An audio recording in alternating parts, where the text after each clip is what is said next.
चलिए कंटिन्यू करते हैं। पिछले क्लास में हमने क्या स्टार्ट किया था, एटॉमिक स्ट्रक्चर के इंपॉर्टेंट क्वेश्चन। ठीक है, यहाँ पे हम क्या देख रहे हैं, बीएससी फोर्थ सेमेस्टर केमिस्ट्री के इंपॉर्टेंट क्वेश्चन। अगर आपके कॉलेज यूनिवर्सिटी में इस बार रिटन एग्जामिनेशन होने वाले हैं तो आप इस सीरीज को देख सकते हो। यहाँ पे हम chapter wise important question discuss करेंगे। लेकिन अगर आपके कॉलेज यूनिवर्सिटी में एमसीक्यू पैटर्न पे एग्जाम हो रहे हैं तो हमने एमसीक्यू के भी हर चैप्टर के इंपॉर्टेंट क्वेश्चन डिस्कस किए हैं, जिनका लिंक आपको डिस्क्रिप्शन में मिल जाएगा। आप उस सीरीज को कंटिन्यू कर सकते हो। फिलहाल हम यहाँ पे स्टार्ट करते हैं।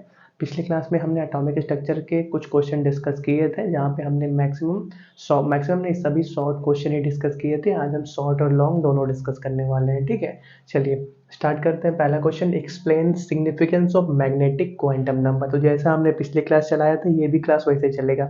हम आपको क्वेश्चन देंगे, आप उनको खुद से ट्राई करोगे, थोड़ा बहुत लिखोगे, कुछ टाइम में आपको इनका सॉल्यूशन डिस्क्रिप्शन में वीडियो फॉर्म के अंदर मिल जाएगा। ठीक है, चलिए स्टार्ट करते हैं। पहले significance of magnetic quantum number.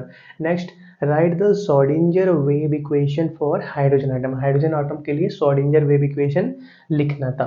Next, write all the 4 quantum numbers of fourth electron of boron atom. तो देखो यार, बोरान का आटम है, उसके चौथे इलेक्ट्रॉन के लिए चारों quantum number n l m s का वैल्यू लिखना है। ठीक है, बोरान के चौथे इलेक्ट्रॉन के लिए ये याद रखना कि चौथे इलेक्ट्रॉन के लिए चारों क्वांटम नंबर लिखने हैं। Next, which orbital is lower in energy. 4s और 3d में किसका एनर्जी कम होगा। Next, write the quantum number of highest energy electron of sodium. Sodium का जो हाईएस्ट एनर्जी इलेक्ट्रॉन कौन सा होगा। देखो यार, जो इलेक्ट्रॉन न्यूक्लियस से सबसे ज़्यादा दूर होगा उसका एनर्जी सबसे ज़्यादा होगा। ऐसा क्यों, क्योंकि आप जानते हो, थोड़ा सा समझ लेते हैं। ये न्यूक्लियस है और ये मान लेते हैं सोडियम की बात चल रही है, तो उसके अंदर 3 सेल होंगे। पहले सेल के अंदर 2 इलेक्ट्रॉन, दूसरे के अंदर 8, तीसरे के अंदर 1 इलेक्ट्रॉन। तो देखो यार, ये न्यूक्लियस क्या है, पॉजिटिव चार्ज। इलेक्ट्रॉन कैसे होते हैं, नेगेटिव चार्ज होते हैं। तो देखो पॉजिटिव क्या करेगा, क्योंकि प्रोटॉन पावरफुल होता है तो प्रोटॉन क्या करेगा, इलेक्ट्रॉन को अपने पास खींचने की कोशिश करेगा। क्योंकि प्रोटॉन कैसा है, पावरफुल है और इलेक्ट्रॉन का मास कम है, इसलिए क्या, प्रोटॉन इलेक्ट्रॉन को अपने पास खींचेगा। लेकिन रूल की वजह से, मतलब क्या, जो भी रूल बनाया गया है कि पहले में 2 ही रह सकता है, दूसरे में 8 ही इलेक्ट्रॉन रह सकता है और तीसरे में और भरे जा सकते हैं जो बचे हुए हैं, हमको क्या करना पड़ेगा, इलेक्ट्रॉन को अलग अलग सेल में पहुंचाना पड़ेगा। तो मान लेते हैं पहले सेल के अंदर हमने 2 इलेक्ट्रॉन को भर दिया। अब जो 8 इलेक्ट्रॉन को आप दूसरे सेल में भरने जा रहे हो, उनका डिस्टेंस न्यूक्लियस से क्या ज़्यादा होगा।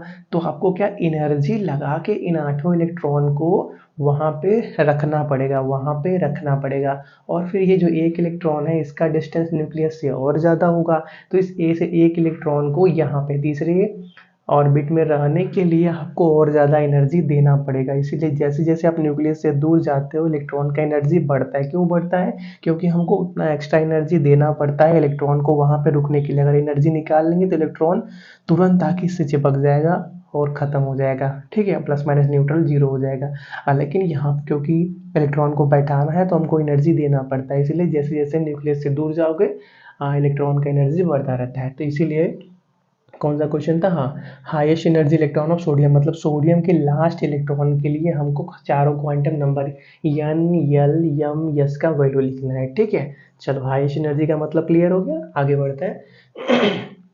Why is the 4s orbital filled earlier than 3d orbital? Z equal to 19। अब ये बताओ Z इक्वल टू 19 किसका होता है, किस एलिमेंट का एटॉमिक नंबर 19 होता है और उसके अंदर 4s ऑर्बिटल क्यों पहले भर दिया जाता है 3d के कंपैरिजन, ये बताना है। ठीक है, नेक्स्ट, हाउ मैनी, देखो यार इसका आंसर तो थोड़ा सा यहाँ पे भी छुपा हुआ है कि 4s और 3d का एनर्जी किसका ज़्यादा किसका कम होगा। यहाँ से भी निकल जाएगा answer.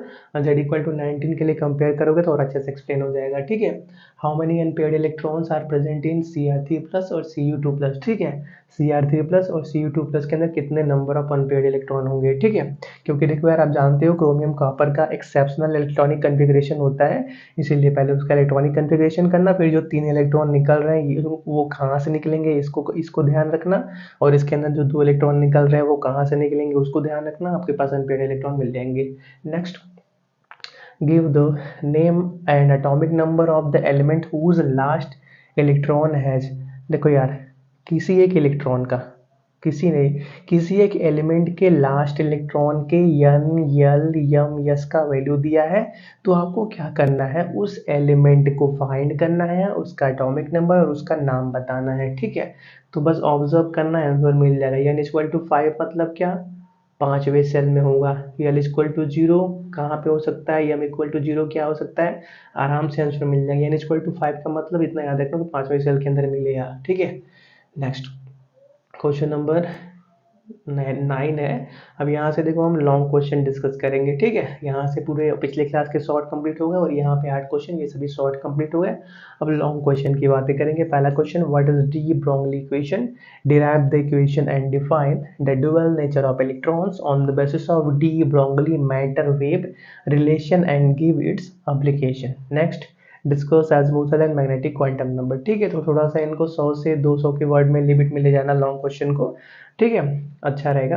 Next, what is effective nuclear charge, how does it affect the atomic size in periodic table. ठीक है, पीरियोडिक टेबल में ग्रुप और पीरियड में इफेक्टिव न्यूक्लियर चार्ज साइज को कैसे अफेक्ट करता है, इसके बारे में बात करना था। ठीक है, इनको नोट करो, कुछ और क्वेश्चन है उनकी भी बात कर लेते हैं।